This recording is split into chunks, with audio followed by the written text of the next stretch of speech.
People like to ask this question a lot.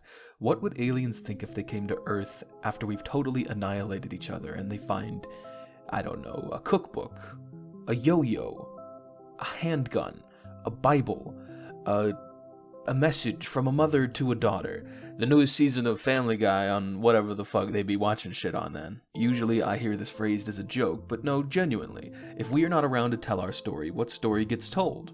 Maybe they wouldn't even be sentimental in that way, and they'd be wholly uninterested in a dead world. Maybe there are several dead planets out there right now. Now that I'm asking, what would an alien planet even look like? One with advanced civilizations, I mean. What would the sky look like? The stars from that rock? What do their people look like? Would they be humanoid, or even bipedal at all? What about their architecture, their technology, their history, their wants and desires? On your hands. A brand new indie horror puzzle game takes the player on a journey through an impossible land, Ubulterra. After an experimental mishap, Prot and his research partner and friend Mac find themselves there, teleported with just a few materials from their lab, including a flashlight and their experimental translator glasses. You play as Prot.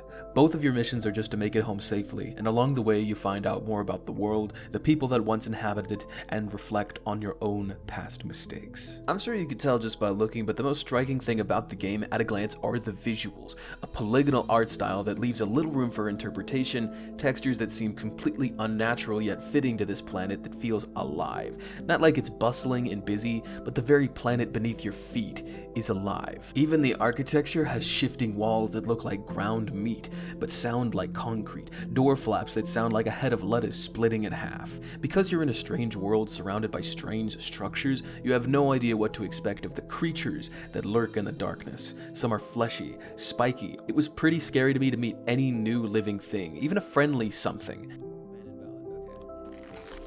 Uh-oh. What are you? Where did you go?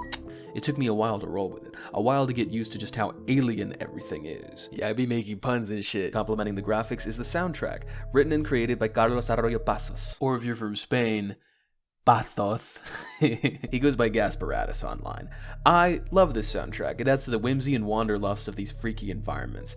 I'll leave his SoundCloud in the description. With the strange visuals comes some very distinct choices for sound effects. The first noises your feet graces you with are squelches, squishy as mud on a wet day, freshly mixed macaroni and cheese, some other third thing I'm forgetting. Walking onto this strangely organized cocoon-like structure is odd alone, but to pair it with Nestle's Crunch, it really helps me feel myself in the location, which can be pretty fucking scary. My fat ass wants some chocolate now. Not like a Crunch bar. I want like some chocolate covered pretzels. I need some flips. The only blemish on the marks of the soundtrack and the sound effects is that some are really fucking annoying to hear on loop. Map 13 was just really annoying. It's playing right now. Not enough variety, and it plays for way too long. I just get sick of it by the end of it, and I'm, out of here. Really happy to be out of there. The sound I hated hearing the most was probably those big buff-looking bipedal bug monsters.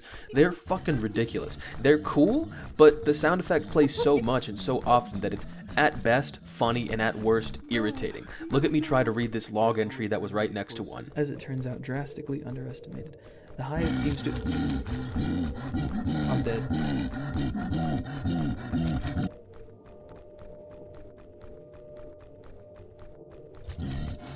The fuck is happening? Okay. When you rally an electric projectile on the same map, it gets old fast and makes it hard for me to think at all. I just be pausing sometimes to think. When the game does the atmosphere well, though, and everything comes together, I really feel it. I haven't talked about it yet, but I'm a huge fucking pussy when it comes to horror games. It's really easy to freak me out. Just put some ambient noise in the distance, maybe some faint dissonance in the music, and I'll be pissing my pants, bro. The scariest moments in the game were early on for me when I still didn't know what to expect. It was dark. Machines were whirring. I could hear the clanking and stepping in the distance. Looming and haunting sounds reverberate around the once sterile walls. I'll talk about it later to avoid spoilers for people who want to try it for themselves. It's pretty fucking cool. I really recommend it. Not only am I not used to horror, I'm not even used to puzzle games. Full disclosure, I started checking out this game because a friend of mine was helping with it, named Lazarus. They were the lead artist. Pay no attention to the copious amounts of porn on their Stop. Don't scroll down. No. But like I was saying, it's also a puzzle game, which a lot of horror games enjoy doing, apparently. This one takes it a step further with mechanics that remind me of Portal, not in their applications, but in their uniqueness, and segments clearly dedicated to puzzle solving. Maybe it's because I don't play puzzle games, but I struggle to think of a game that lets me, in the form of shot projectiles, teleport and shrink an object into my hand, teleport to a location, activate objects from a distance, grow and shrink objects and myself, freeze my projectiles midair and release them later, or even combine certain effects all in one puzzle. It's really ambitious, especially for a first title. It must have been a nightmare to develop at certain points. When making a game for the first time, a common tip is to keep it simple. I definitely agree with that sentiment. While finding and figuring out all the different options the game provides you is an enchanting experience, I would have preferred to focus on 2, 3, maybe even 4 powers, and just work in a longer running flow state, because it feels like it's always a short period of time before you're learning something new again. Having said that, I can recognize that finding new applications for known abilities can be incredibly rewarding. It's give and take, but others can feel completely different to me. This leads into my biggest complaint about the game. The game is a bit buggy. Usually a few bugs don't really bother me. I just see it and I move on. But for a horror game and a puzzle game, that is really detrimental. There was an occasional soft lock appearance, and it was pretty annoying, forcing me to load a previous checkpoint and do steps that I've already done because I guessed my next step incorrectly. It's especially frustrating for a game like this because of its genre. Horror games necessitate a sort of seamlessness to keep the player immersed and ideally scared, while puzzle games need to be consistent to feel like you accomplished an objective with the provided knowledge. These moments were very few. I say only like 2 or 3 bugs really changed my experience, but it really took me out of it at the time, man. Don't let that make you think I didn't like the game. I thought it was a wonderfully strange brain baby, and I'm actually really happy I played it. Because it's such a small-time indie title without any buzz, I was able to get into contact with Skullcrusher, the lead dev. It was really cool to talk about intentions with certain segments and relating it to my own personal experience. It's also such a small game that guides don't exist yet, so it's easy to feel completely lost at certain points with no way out.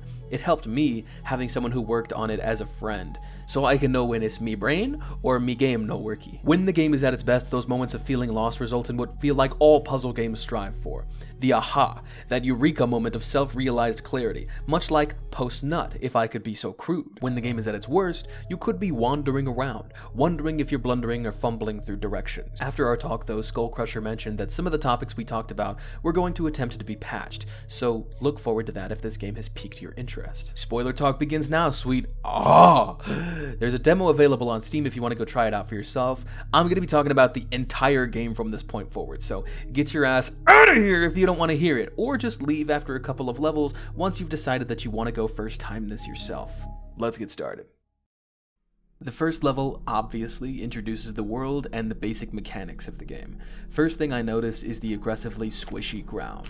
They got the squelches on deck? The movement is pretty immediate. It kind of reminds me of a Source game, but in slow motion. The basics: using keys to unlock doors, listening to Mac on your comms device, reading logs with the translation glasses that happen to teleport with you to get an idea of what life was like on the mysterious planet of Ubulterra, and getting used to just how bizarre the game looks and sounds. Mac notes how she found herself in a lab below the city, waiting for you and eager to find a way home. Strange noises and foliage almost everywhere you step, and it makes sense, alien planet and all. Early on, because I didn't know what to expect, I was deathly afraid of everything. These vines obscure your path. It seems almost like tentacles reaching out. It freaked me the fuck out, dude. Every now and again, you'll see an odd creature, a skittering bug, an ever-looming giant that looks at you when you look at it, a short, shadowy figure. Really atmospheric stuff. The music really got me into it too. You could find entries that talk about some pretty mundane stuff, but also talks of a moon landing and strange new creatures, disappearances even. As you cross a bridge, it starts to snap. My dumbass looked at the game message that says press spacebar to jump, and I said, it don't go down. Oh!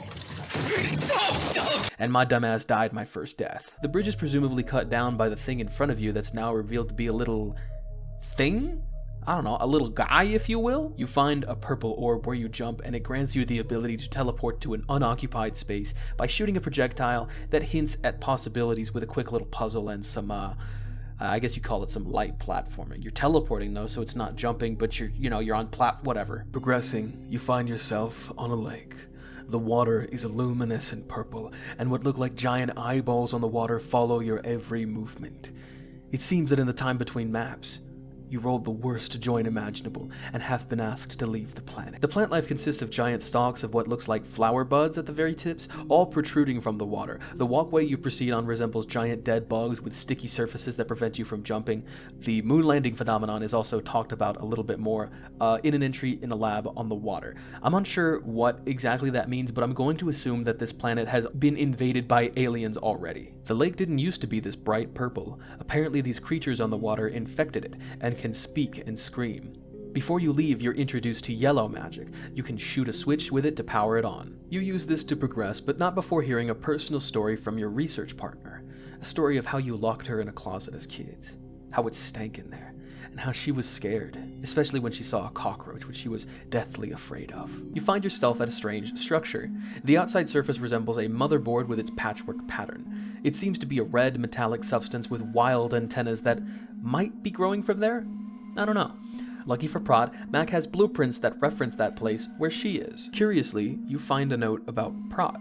It brings up a formative experience when Prot's father showed some furious anger towards his first little white lie, hiding his imperfect grade as a kid in school. There, it was instilled within Prot that lying is one of the worst things you can do. Upon entering the factory, computer entries indicate that the security, the Hunter bot, definitely knows that you're here, and that is a dangerous thing. Mechanical whirring and clanging stays present as you wander the dark facility. With a bit of exploring, you figure out that this facility is not only dangerous to you, but it was also dangerous to the designers themselves. We can assume it was a government-funded facility to create weapons, to the dismay of the workers. You find yourself in a room with no way back. After reading a computer entry, you turn around to notice boxes littering the floor that weren't there moments ago. The entries you find lets you know that this is a dangerous area where the Hunter bot likes to roam around.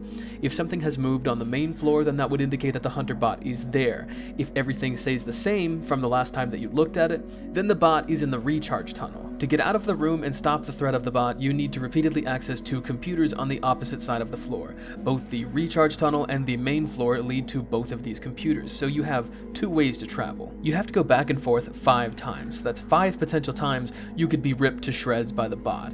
It was initially hard for me to tell if anything was moved because the lab looks so cluttered, but it's a lot easier than it sounds. Didn't stop me from dying though. It really worked to instill dread in me.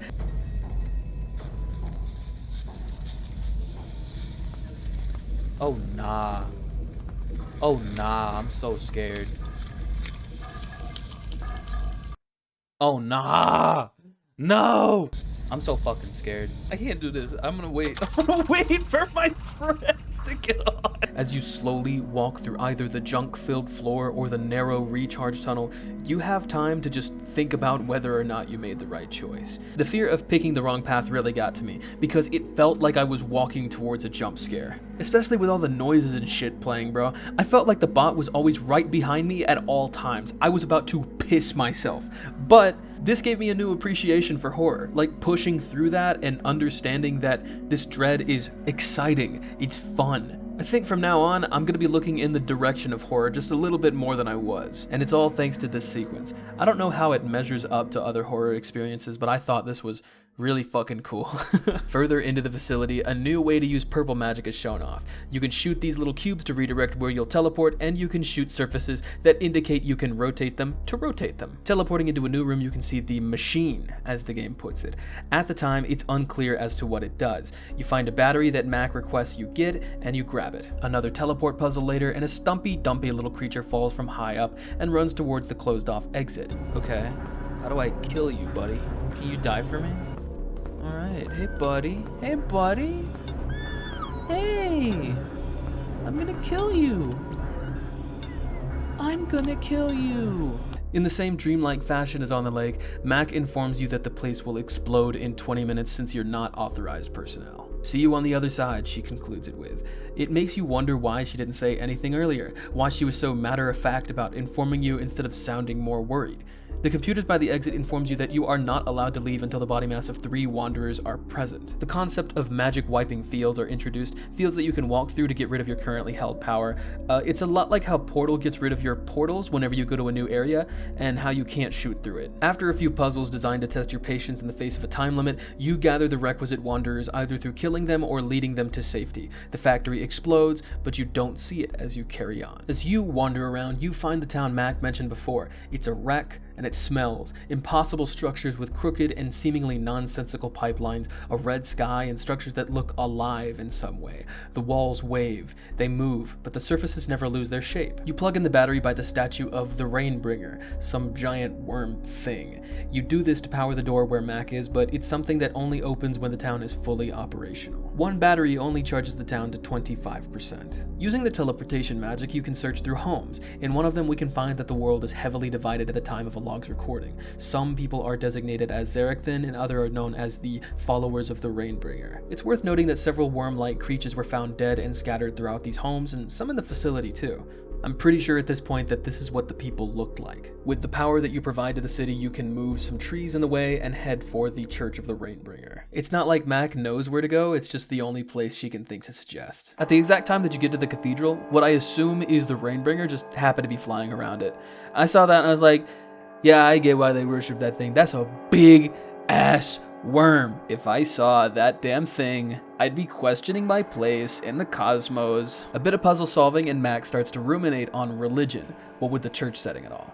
She thinks about her lesbian relationship and the hatred her father felt towards her for it. She thanks you, Prot, for helping her out when she needed it. Eventually you find your way below the cathedral, and there lies a lab for converting others to the Church of the Rainbringer. More info gets revealed about Prot and Mac here. There used to be a third in their party, Mac's girlfriend, Anna. It's also revealed how they discovered teleportation.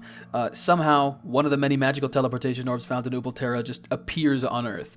And it makes sense how it would just appear somewhere given what it grants other people. You can call it contrived, but what story isn't, you know? On this map, the concept of blue magic is introduced, but I just be calling it ice magic because that's what it is. Shooting at a segment of flat ground creates an ice-like base with a pillar of light pointing upwards. Interestingly, instead of a projectile, you can just summon the ice from nothing. The light emitted from it freezes anything in place, even projectiles for a period of time or until the user disables it. I could already envision some crazy ass puzzles with this. In one instance, you freeze your teleport mid-air, press a button to open a door, and then release the ice magic to place yourself in a new room. It feels really fucking satisfying to pull off puzzles with ice. I think it's the best companion power in this game, if that makes any sense. Like, it's super complementary to a lot of powers. The game includes these little surfaces that are basically hints as to how to solve an ice puzzle. I'm sure they included them for a reason, but I would have liked an option to turn these off. I think they gave away too much. Once you reach the end of the area, Mac mentions that it would be too dangerous to go down the mine shaft, and she can't guarantee your safety. You can either go further down and search for more batteries, or you can just take the battery, listen to Mac, and head back. Ultimately, the choice doesn't matter since a big leech-looking monster with spikes for hands breaks out of the exit and chases you down the mine shaft. Sprint totems were introduced a little bit ago, but there was no point to it. Face to face with the monster, you can finally use it properly. As you run, the totem cracks. It cracks again. Eventually, the totem breaks in your hands and you're left to walk, but you make it just in time to cut the monster off. The grinder. I'm sure there's a gay joke somewhere, but I'm too lazy to find it. This little interaction with a sprint totem teaches you that the totems are more so resources instead of something that replenishes like every other game. Instead of sprinting to everything, you need to use your sprinting wisely. It's a really cool mechanic, especially for something that's usually so cut and dry for most games. In the mine shaft, it's revealed that this wasn't an alien planet the whole time. It was Arkham City because it looks like the motherfucking Riddler was here because he was delighted to explain in these notes that you'll need to activate a bunch of switches in a specific sequence to open the exit. Do not be fooled by the crimson red door. To open it up, you will need much more. Within this maze, 6 buttons lie. Locate them all, as many have tried. The key is sequence, as the sequence is key. Press the buttons in order, or cursed you shall be. Jokes and jolly instructions aside, the mineshaft is one of the craziest and most memorable parts of the game, and I fucking ruined it, and I'll get to that later. So you gotta press some buttons in order, but unfortunately, Worm Riddler has scattered the order in the form of hints that you can find next to each switch. Simple and fun for the whole family. Only obstruction is that the grinder is stalking you throughout the mineshaft, so you don't have a lot of time to read and think about all these hints. Lucky for you, there is a safe room that contains a computer for notes, a field that the monster cannot penetrate, and under understand that he can't, so he just leaves. A sprint totem, some animal crackers, and a juice box. What I'm trying to say is that I felt very taken care of here. I really like the idea of having this systematic thing where I could chip away at it, and was really excited to start this, even though I was terrified of walking out of the room because these halls are so narrow and it's so hard to know where the grinder is coming from. You gotta turn these tight corners and run away from it as fast as you can. After a little while, I had a flow going, and I was really enjoying myself until my safe room runs out of power. Now I gotta remember all the notes, press the buttons in a sequential order, and run away from the monster all the time at the same time. God, it's so cool that it does this. My heart sank when I saw that I no longer had a safe room, and you know what? It pissed me off! I have a pretty bad short-term memory, so I was blessed with this safe room. I just don't have the ability to remember what order to press everything in and run away from the monster at the same time. So I started taking screenshots of the notes and writing them down in my own text file. While I was already doing work outside of the game to beat it, I thought, hey, why don't I just make the game even easier on myself? So I just started drawing an entire map and labeled every location I needed to go in the exact order. I'm sure this is some sort of compulsion. I could not stop until I was finished. I took this lovingly crafted horror experience and broke it down to its core elements. Fuck you, Riddler! I hate you! No! I find myself at the Rainbringer Church's spaceship in my search for batteries. It looks like one of those schlock-ass flying saucers in old movies, which is probably one of the most familiar things in the whole game. On the ship, all the batteries you find are drained and unusable. Mac looks for more. You also figure out a new way to use indigo magic. You can hold redirection cubes in your hands to change the angle you shoot from instead of shooting it outright. It's kind of crazy how many different uses these powers get. After you make it to the ship's cockpit, it starts flying against your will to the temple. A structure that doesn't look too dissimilar from the town from a distance, yet has a terrifying texture to it. It sort of looks like a cross between barnacles and hornets' nests. The only direction to move is forward into what looks alien, even to the planet you found yourself on. It was exciting. That fear of the unknown is back from before. After I'd gotten used to the Ubul's technology and architecture, it was the perfect shake-up to get me scared again. At the end of a long bridge, you find a door with 3 slots. After a little sleuthing, you find what appears to be a rotary generator powered by yellow magic. This powers an elevator that sounds like watermelon rinds being squeezed through a shrinking tube, and you're on your way.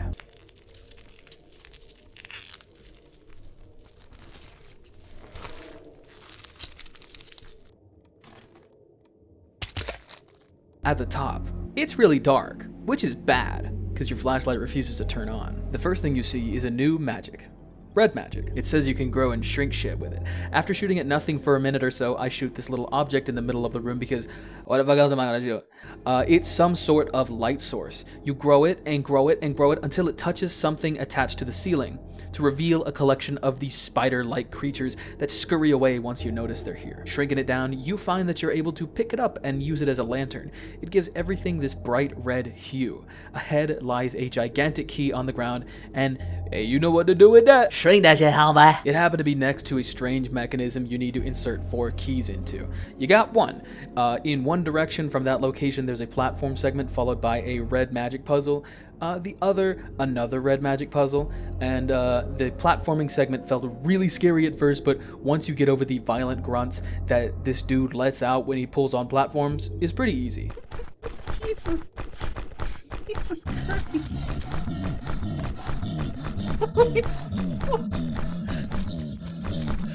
No.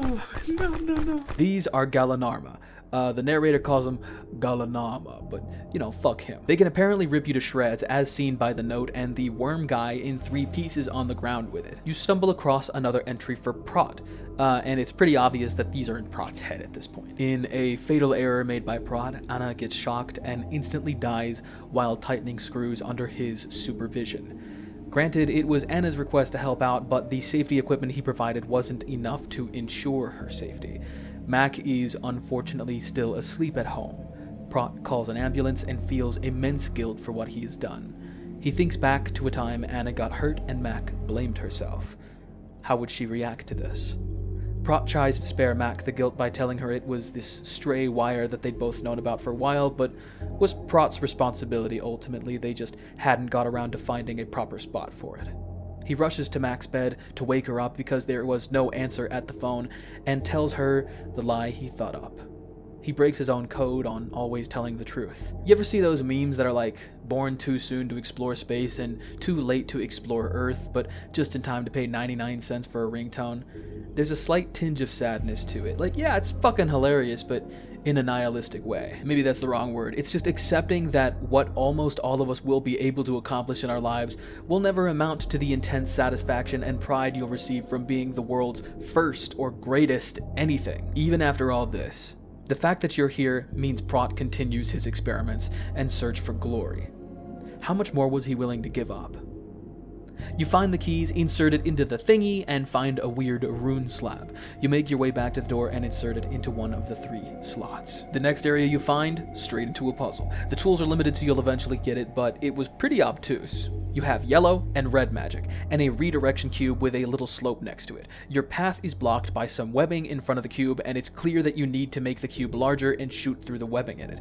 Big cube shoot, and out come something really slow. Tearing down the webbing, you see an organized swarm of these spider-like creatures. They look more like ants here. They found a goddamn Jolly Rancher or something. There's also no floor, so how the fuck do you get across? After shooting multiple projectiles and just walking up to it for no real reason, it shoots me into the colony, and I realize that the giant yellow magic bolts have a surface that interacts with the player, so immediately I try jumping on it next. It works, and I soar through the colony. The next few puzzles involve what you've learned so far, and one incorporates the new redirection trick you just learned. You find a new rune guarded by a new enemy. They're the spider creatures from earlier. They lay out sticky ropes to trap you and eat you. They're functionally like barnacles from Half-Life. You can even kill them and escape in a similar fashion. You grab the rune and return to the door, and thank fuck too, because I got so tired of hearing that music. It just did not feel good for how long that map lasted.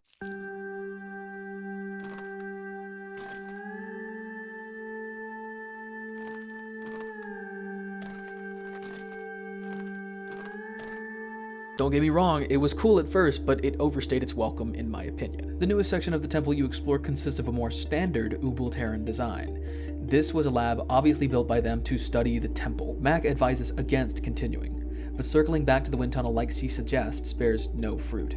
You have to proceed. The lab leads into a room consisting of nothing but platforms, Gallinarma, and lurkers. It's pretty easy to die falling in this room, with the Gallinarma making the platforms inconsistent and the lurkers trapping you from up high. You are provided with yellow magic to deal with them at least. This was a pretty confusing section for me, and I assume most people would have trouble with this section over all others in the game. You have to activate 8 different switches in the room to make the rune available to you while avoiding the creatures inside. The main problem is that it's not the end of the puzzle. A simple map will show you the colors that correspond to each button. You're meant to seek out the same color, one after the other, to activate one of the 4 switches keeping the rune from you. Now, I'm a complete idiot, and I fully admit this. When I saw the button location show up on the panel, I thought nothing of it. I'm sure the colors had something to do with it, but I had no idea what. I had pressed the 2 purple buttons, but I just missed the confirmation that it actually did anything. I thought I got it wrong, even though there was a positive noise indicating I did something correct. So I was fumbling around in the dark for like 30 minutes before I just asked for help. The current state of the game is that when you match a pair of buttons, a colored beam connects it to the other button. That definitely would have helped me, but I'm worried that maybe I was unfair as a test subject because how dumb I am. My biggest complaint about this room has nothing to do with the matching puzzle, it's the time-consuming nature of it all.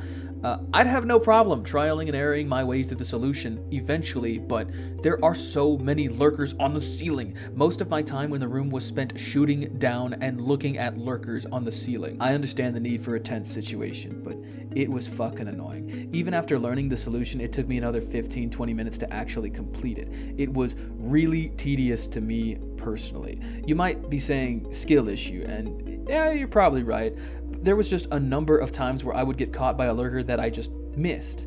Like I knew that I was supposed to look for and shoot them down to protect myself, but I occasionally missed a stray, starting over the process of killing lurkers again.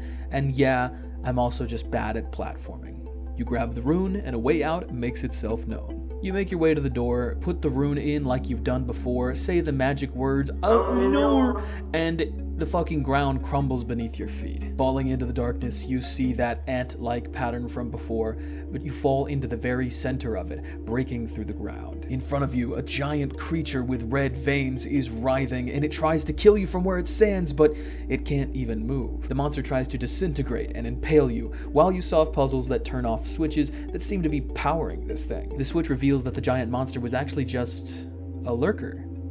The smallest one you've ever seen, in fact. It was using red magic to grow itself to an uncomfortable size to try and kill you, and protect its home from an invader. You can either crush it, or spare it. Neither have much effect on gameplay, but I chose to spare it. Look at the little guy, look at him go! Whee! Puzzles in this game. Now the puzzles in this game, Bo, were pretty good. They use everything you were taught before. I, however, had a terrible issue with the right side.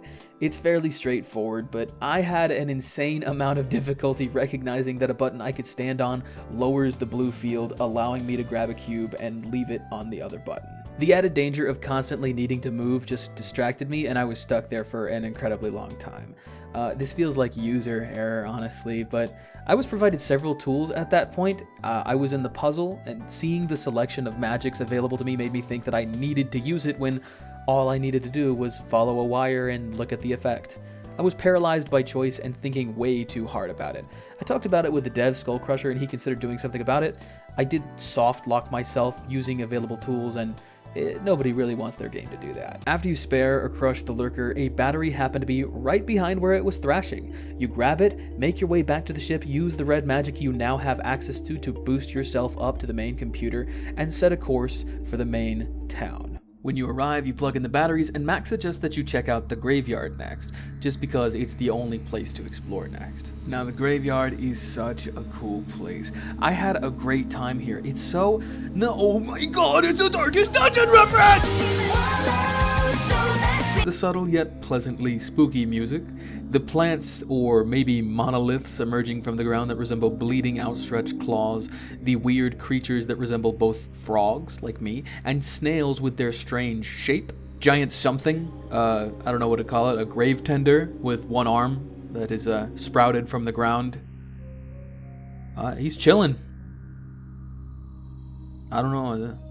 Looks cool. More info about Prod and Mac gets brought up. We already knew about this, context clues and whatnot, but what we didn't know was Mac's thoughts on this interaction. She wants to talk about Anna. She's feeling as if Prot's lying, and she's conflicted. She doesn't know what she really wants. She just defaults to what Prot wants and rejoins the project. In the Graveyard, you can see tombstones, names of individuals who have died, likely in the wartime efforts on the side of the Xerakthin, and accompanying this is the amount of people they've killed. There are lots of graves, and if I remember right, almost nobody had 0 kills. Walking up to a couple of graves that are pretty out of the way, you, or rather Prot, sees one that says, Prot, 1 kill. The other, Mac, unknown kills.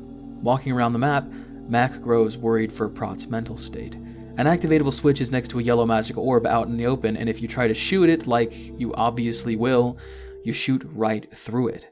Mac expresses concern that you're shooting at nothing and goes, You're kind of just shooting at a wall right now.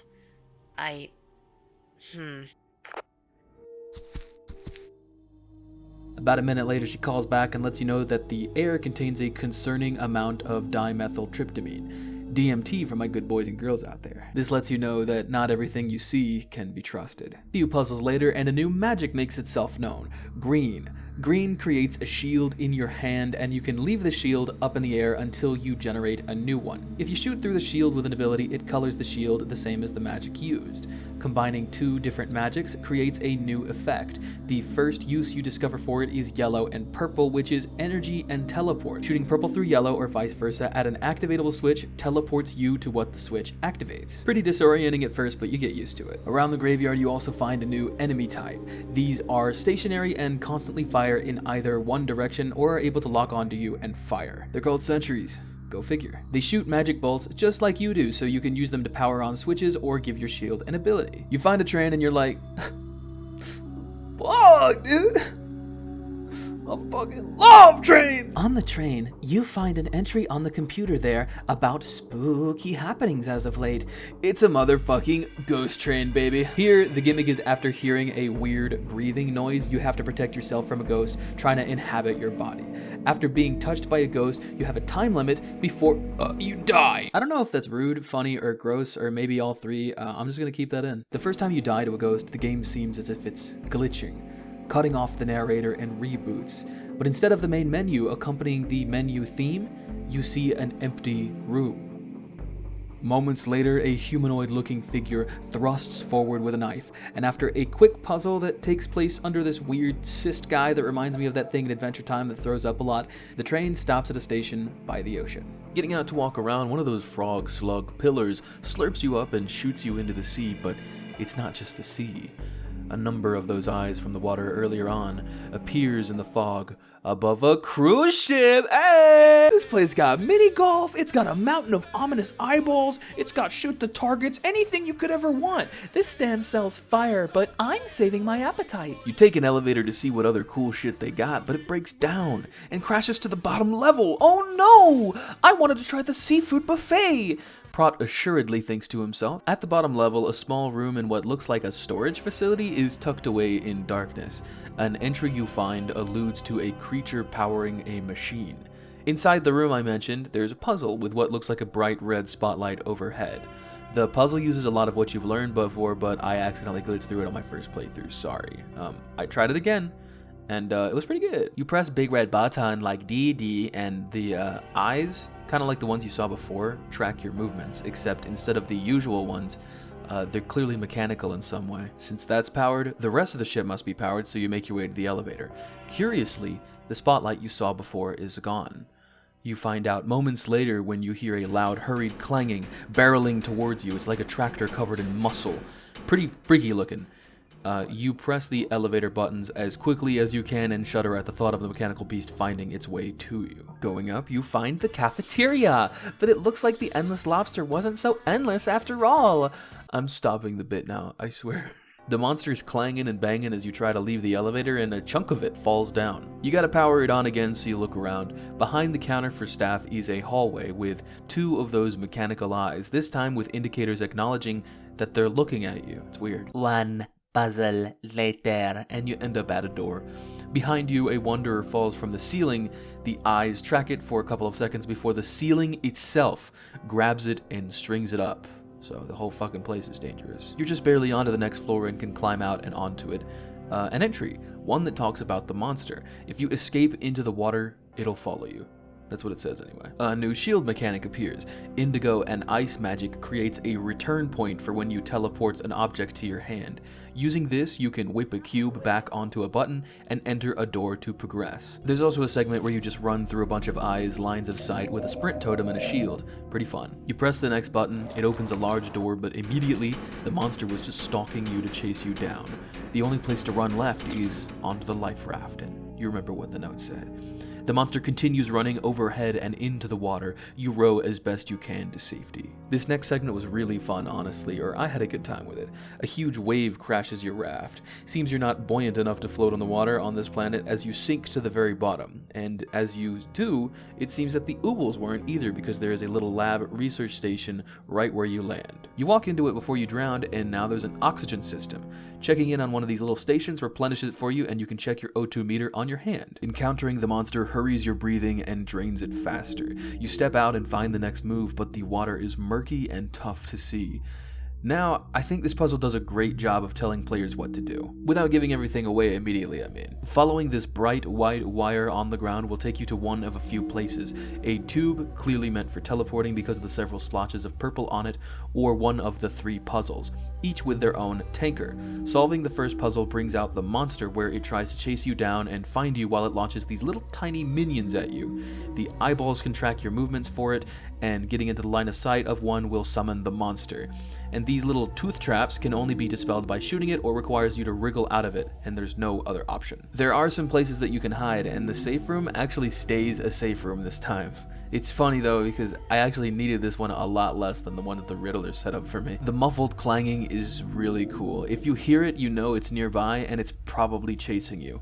After slowly turning on each tanker that's attached to a puzzle, out in the open mind you, you can make your way towards the tube for an escape. You teleport to a nearby island. The place is bright red, even on the ground. It looks veiny, like the giant lurker at the temple. Another transmission from Mac. The moment he comes in here, just stab him, get it all over with. It'd be obvious to think it's you, but it seems out of nowhere. Ubuls are strewn around the island, probably blasted to pieces, as this looks like a military base with mounted turrets and all. In a storage room with a mirror, you can see your reflection. It's the first time seeing yourself somewhere other than the map select screen. If you backtrack to this room, after not knowing what to do next, you'll find that your reflection is gone. After attempting to climb to a vent, the door kinda just opens itself. Good, because you can't crouch jump in this game. Mac calls, and she didn't realize that she was still on. She wants to talk about something, say something, but she changes her mind. She says she can't talk about it right now and hangs up. Oh, it's been on. Hey, so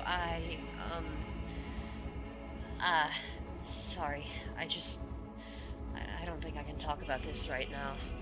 Deeper in, your reflection can be seen just wandering around on its own in the mirror. The game displays a message that says, enter something, which I think could have been worded a little better, like press enter to something, with enter in brackets, and kept it like that on screen until you actually do it, because it went away from me almost immediately, and I was just wandering around for a bit. When I actually saw the message after I reloaded, the game shifts perspectives to another prot. I was excited to get going. I love this kind of shit. It was pretty much what I wanted, a few puzzles that you could only pull off with this mechanic, and they were pretty great. I do feel like there was a missed opportunity for more horror elements with your Mimic, but hey, I can understand that it'd be tough. In the base, you find more info on Prot and Mac. When asking Prot to search for a notebook for work, Prot ruminates on how their relationship has been strained, much more rigid than before Anna died. Prot's having a tough time because the journals aren't labeled, so he looks for the dates of the most recent one, like was asked of him. It seems that in Mac's anger, she wrote a passage about how she is pissed at Prot about the incident. The note seems very stream of consciousness. She thinks about how Prot would feel if he were killed. At the end of the area, you're not allowed to leave until you place the Mimic in its designated capsule. Once you do, you can either free it or destroy it. I accidentally clicked it too fast, and I obliterated it. Whoops. Never trust anyone, not even yourself. I can't trust my reading comprehension in this case. In the town, for the final time, you plug in the battery in front of the Rainbringer statue to finally enter the hole under the city.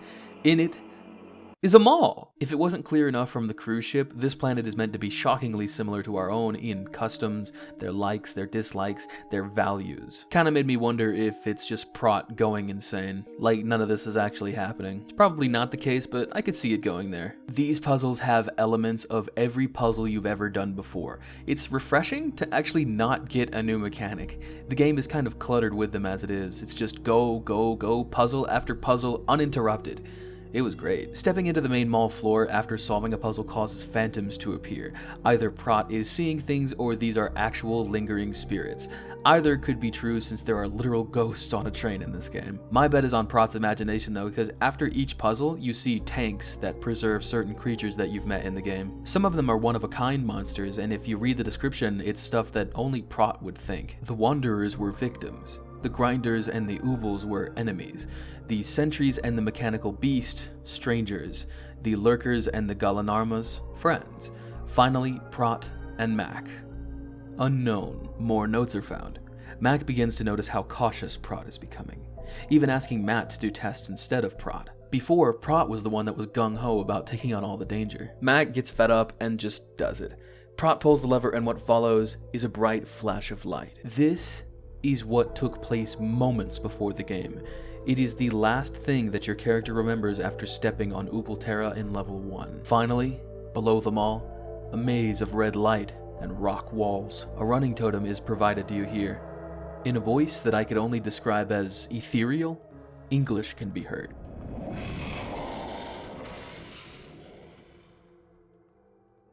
You think you're being led to a close and tense encounter, but it leads to a giant thorny bug creature. This monster seems like it's made of Ubuls.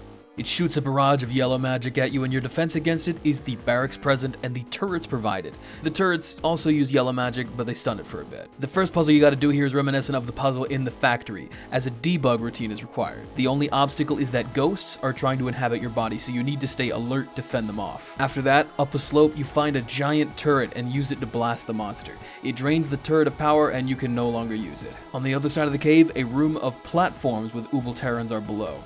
It's reminiscent of the rooms with the Galanarmas in the temple. They ain't trying to pull you down though. Like before, this puzzle leads to a giant turret. Instead of being able to use the turret outright though, it gets destroyed by the monster. You need to grab one somewhere else with blue magic, grow it with red magic, and shoot it. It's pretty cool that I just instantly knew what to do. It's like those big tense moments in Portal. Armed with a shield and nothing left to do, you approach the monster. The magic that it coats your shield in is orange, and taking teleport and shooting it through into the monster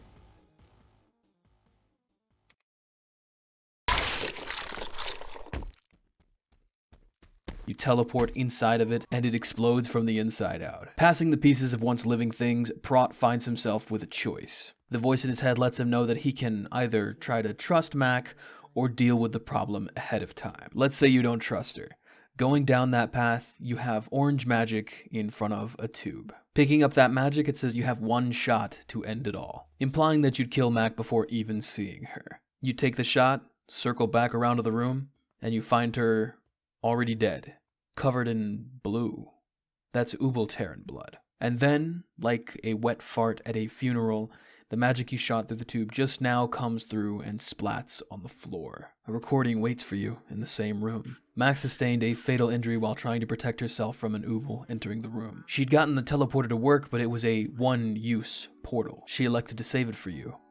For Prot. He was the one partially responsible for her girlfriend's death, but he was also her best friend. Prot takes Mac's body into his arms, enters the portal, never to speak of Ubulterra or to further his experiments ever again. It's a really sad end for someone who gave their everything to see you safe, and the somber music lends itself to the scene to tie a neat but a melancholic bow onto the game. All this makes me wonder just how much was in Prot's head, because what are the odds that a planet that you teleport to has the same values, equivalent structures as first world countries from Earth? From the beginning, Prot had been hearing things that weren't there. Mac never talks about her time when you were kids, while you were in the water. The timer in the factory never actually kills you because it wasn't a self-destruct timer. Prot's own biases, opinions, guilt clouded his judgment. And when breathing in this air that isn't entirely hospitable to humans, he's imagined these things. He imagined the graves. He probably imagined those notes instead of it just being a video gamey thing for us to find. Like I said, I could very easily see someone coming up with a theory about how all of this is just in his head, but I'm choosing to believe that a lot of what we saw in the game was real. I originally chose the ending where you just go see Mac, and the same result happens, sadly. Only this time you don't try to betray her, but I gotta say, if you chose the darker ending, it kinda makes the scene way more rich. That her, with her dying breath, waited for you to come back instead of saving herself with the teleporter a few feet away from her. The idea that you thought you could kill her before finding out the truth is just terribly sad, and I think if you chose the darker path, you got a better ending because of that. It is some Shakespearean shit, dog. There's also a lot of secrets that I'm pretty sure I missed. This game is, like, undocumented at the moment of recording this. There's tons of achievements if you're into that sort of thing as well. I'm not a completionist. I only save that for games that I'm like addicted to, and that's like roguelikes. I thought this game was really fucking cool and a labor of love. There was some dips in quality. Performance was a bit iffy at times on my mid-range computer, which really shouldn't be the case on a polygonal art style. But I reloaded the game a lot, so that could have been an issue. I just exited and went back into the game, and issues could fix themselves. I do think way too many mechanics were introduced into the game, and it would have done the game a bit better to focus more on their levels rather than constant experimentation and the need to show you something new in gameplay. The writing in the logs managed to engage me, which is honestly a feat. You know, that's awesome, Skull. I will say something that was a bit rough in the text entries for me was dialogue. It's kind of hard to listen to characters tease each other without acknowledging that it's just the writer trying to inject levity into a dynamic. Rather than a natural exchange, but that stuff is really hard, and I get particular about it, and I'm just being picky. It's not the most profound thing I've ever read/listened to, but it was great. I enjoyed it. You already know how I feel about the visuals and the music. They were fucking awesome. Even though one track had some repetitiveness to it. Maybe it wasn't overbearing for you, though. This weird-ass game has been going woefully underappreciated since it released at the end of last month to a whopping 17 reviews. And if I can be real for a sec, I was considering saying that this was an advertisement or promotion or something since, yeah, I'm trying to get the game out there and talked about, especially since I only checked it out because my pal Laz worked on it. However, I spent my own money on this game, and I genuinely thought it was worth it for just $12. I also fucking love indie games, and I'm extremely happy to expose others to new experiences. So if someone were to just message me about a game, no relation to its creation, or relation to its creation, that's fine, I'm always down for checking out new projects. I would have been doing the same thing. This was an incredibly ambitious first title from Skullcrusher and his team. Like, holy shit, it must have been complicated to figure this out with all these different mechanics. I do hope I get some insider info about future games if he keeps on the path of an indie dev, though, since I have his Discord now, and I could probably find out where you live if I wanted to bad enough. This is a threat. I will kill you. Dude, if you made it this far, what are you doing here? You're insane. Thank you. I was really scared about making this video, not only because it's an incredibly long one, huge workload, not used to that, but also because it's so niche. I'm worried this video won't even engage a quarter of my audience and end up with like 1,000 or less views. We'll see though. Fingers crossed it gets a little bit of attention because I want more on it and on the channel, of course. If you want to see an entire playthrough of the game from me, it's up on my secondary channel, but the focus is not on me, the focus is on the game, so there's not a lot of funnies. It's a very minimal amount of editing. Still took a long ass time to comb through footage and make it easy to watch and put up. It took me 2 days of my free time when I wasn't working, and I'm not kidding. I don't know why I did that. It's not even important. Anyway, I'm Frogwater. Thank you for watching. Not sure what my next video is going to be on, but it'll definitely be a lot shorter, and I'll hope you'll join me for it. Later, dude.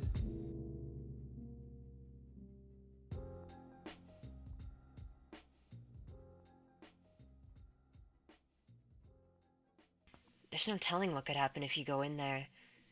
Just trust me on this, please. Now's not a good time to do anything risky.